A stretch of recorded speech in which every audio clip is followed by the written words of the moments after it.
Welcome to Hidden Treasures, the show for students, by students.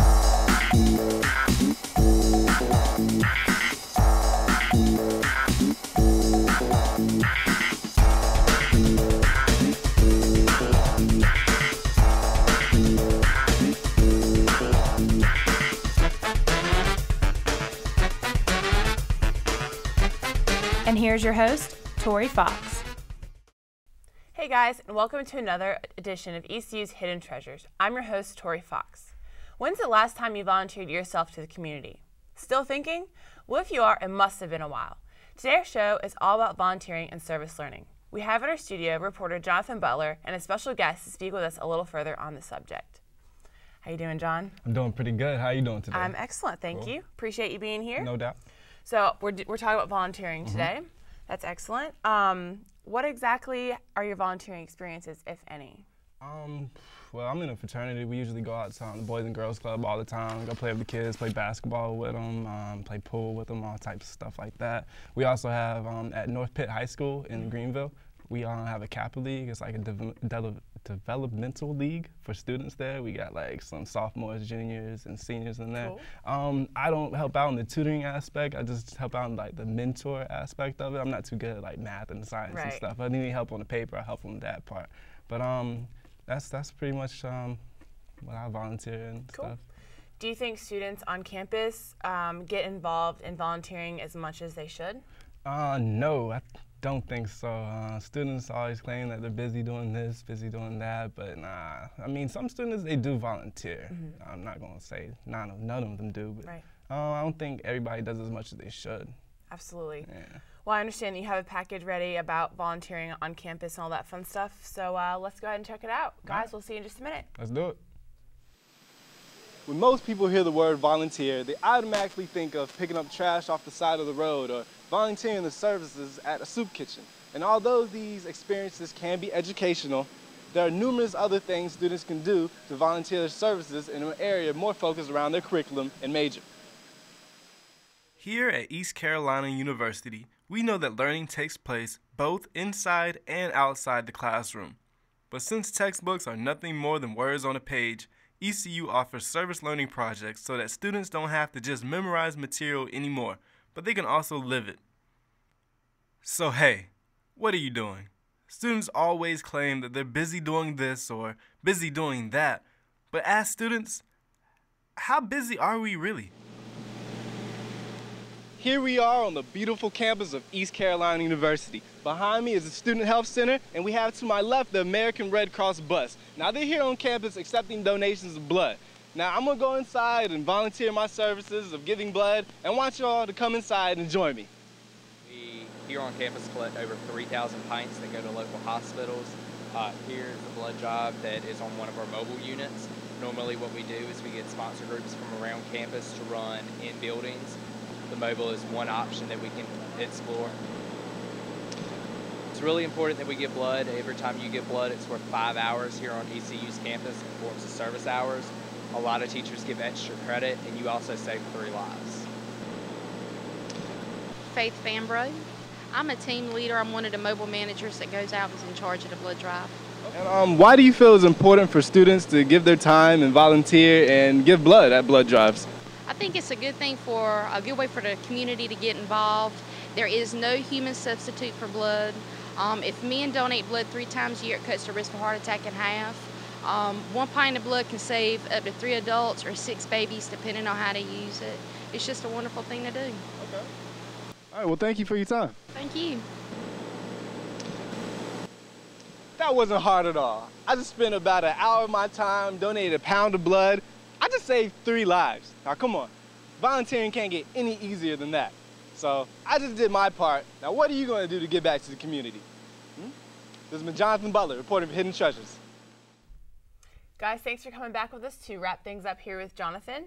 So Jonathan, tell me a little bit about your experience with donating blood today. Oh, my experience. Okay, well, I went into the experience a little nervous. I never really volunteered. Needles and blood. Yeah, I never really volunteered my services to giving blood. You know, I'm not too afraid of needles. I got tattoos, stuff like that. But Giving blood, yeah, I was kind of nervous about it.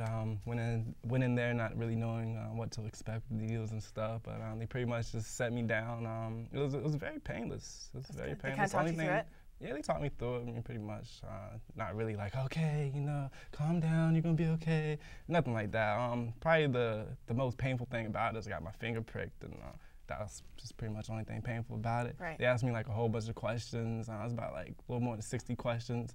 If I ever been to Africa, if I ever came into contact with somebody with hepatitis or HIV, ever had intercourse with somebody of the same sex, and of course I said no to all of those.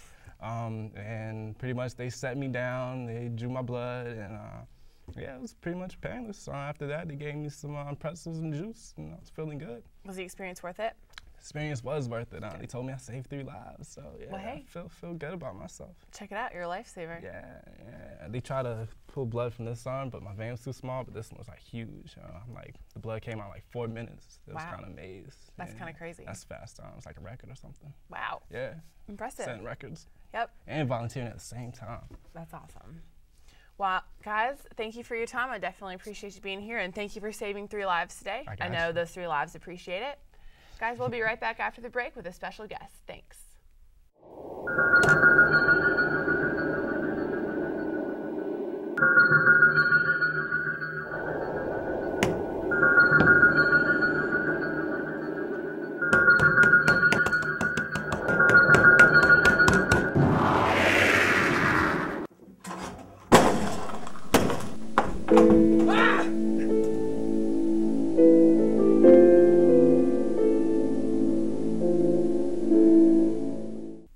Guys, thanks for coming back with us.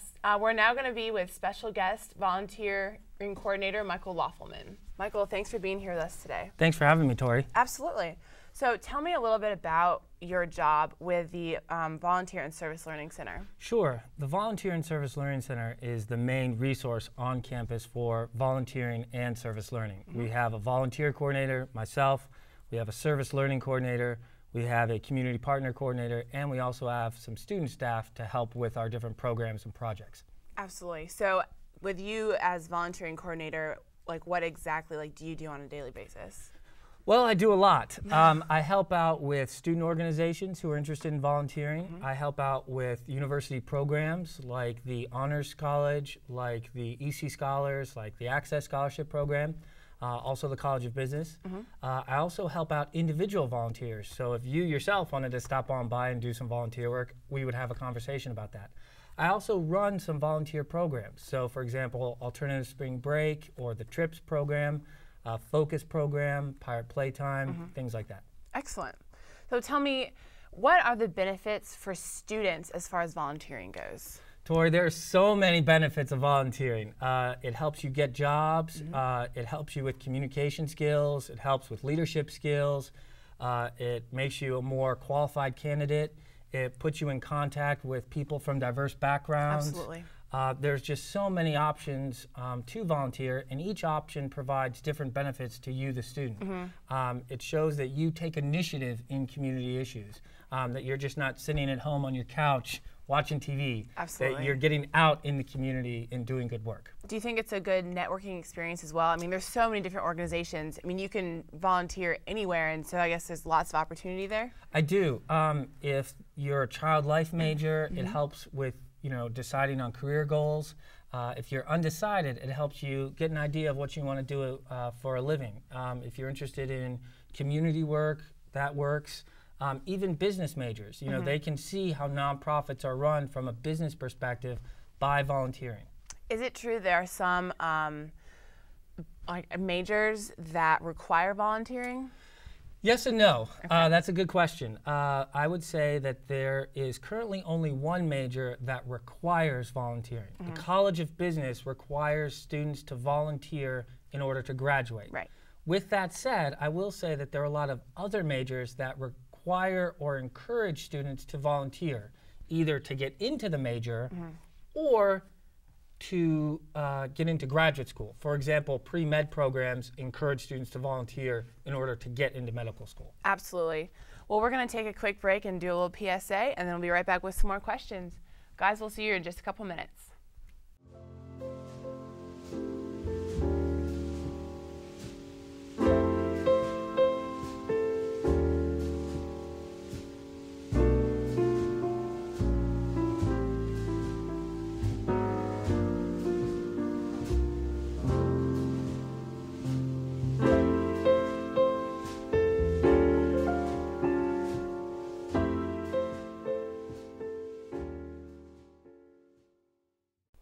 And we're back to learn a little bit more about volunteering and service learning. So tell me, what organizations do you work with? Tori, we actually work with a lot of different organizations. The Volunteer and Service Learning Center has over 120 partnerships with nonprofit agencies in Greenville. Wow. In addition to that, we also have more specific partnerships with certain agencies. We have an ECU Reads program that specifically works with Walcoats Elementary School. Our Campus Kitchen project currently works with the Little Willie Center and Building Hope Community Life Center, as well as the Ronald McDonald House. Additionally to that, we really do a lot of work with the American Red Cross Blood Services. Right. We're constantly partnering with them to do on-campus blood drives. Absolutely. I saw them out there today, actually. They so were. That's excellent. So about how many students are involved in the volunteering program here at ECU? I'm glad you asked. Last year, during the 2008-2009 academic year, we had over 11,000 students volunteer. Wow. Those 11,000 students volunteered over 161,000 hours of service. That's a lot. It's so great to hear that. Is that average? Is that high, low? Obviously, you want to increase that, but like, you know, compared to other years. Sure. I will say that it has been steadily increasing over the past couple years. We are very pleased with that because as the Volunteer and Service Learning Center, not only do we want to create a high number of student hours, but we also want to make sure that the quality of volunteering is high as well. Ensure that students are receiving a good volunteer experience. Excellent. Where exactly is your office located? On campus, off campus? We are located in the old cafeteria complex. We are on the first floor. Some people think it's the second floor, but we're basically right above the cashier's office. Okay. So you kind of have to come in a couple different entrances to the old cafeteria complex. But we're right there. We have student peer counselors to help out students. And like I said, we have a fairly large staff. Absolutely. If a student were to come in there and want to volunteer, would they ask for you or, I mean? Sure. Well, actually, there's a process. A student can ask for me, but I'm always running around campus, meeting with people and doing different things. So they can also meet with our peer counselors. Okay. The first step in the process is that they register. They register for 3 reasons. Number 1, to get onto our liability insurance policy so that if something happens while they're volunteering, they're covered. Right. Second is they get to learn about new opportunities to volunteer. And third, they start their service record at ECU. So for example, when they apply for jobs, all of their service hours are in a very nice, professional-looking document. After they register, we then talk to them about what they're interested in doing. Right. Because there's so many volunteer opportunities, we talk to them about what they're interested in doing. So we show them the Service Opportunities Guide, which has all of those 120 agencies. They get to pick whatever they think suits them best. They get to pick whatever suits them best. Things that go into that are time, what time they're available, and what they're interested in doing. Absolutely. If you're interested in animals, youth, national agencies, elderly, health agencies, Give to the Troops, it really just depends. Right. There's so many people interested in so many things. There's something out there for everybody. There is. And last but not least, what we have them do is take a timesheet. The timesheet is very important because that tracks their volunteer hours. When applying for jobs, when applying for scholarships, they need to have a good documentation of those hours. Absolutely. It's important that, you know, that to put it on a resume, because it does look so good, that they have accurate documentation. You're right. So in order to get that accurate documentation, we make sure to tell them that they need the date, the number of hours, and that agency signature, which verifies their hours. Absolutely. It would be a shame to go and volunteer all that time. I mean, it's great for the community, but why not, you know, help yourself out while you're doing it? Exactly. Absolutely. If somebody just wanted some quick information from you guys, is there a phone number, email address, there is. website? On our Service Opportunities Guide, we have our website, which is www.ecu.edu/VSLC. Students can go there. They can see all of our programs. They can see our calendar of events. They can figure out when the next blood drive is. It's a whole wealth of information for students. Excellent. Well, I really appreciate you being here today. I have learned a lot, and I'm sure everyone else has, about, you know, volunteering as well as other opportunities, you know, within ECU and through the community. So I really appreciate you being here. Thank you. Thank you for having me. Not a problem.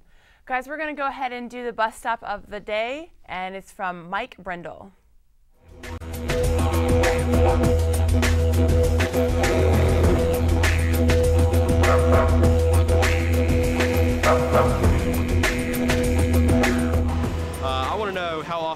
buses comes? That's a good question, Mike. The Minges bus runs every 5 to 10 minutes, and the last round leaves Joyner at 6:45 p.m. Unfortunately, guys, that's all the time we have for today. Thanks again for joining us here on Hidden Treasures, and I hope you now have the motivation to go out and spend a little time volunteering in your community. I'm Tori Fox with Hidden Treasures, saying go Pirates and see you next time.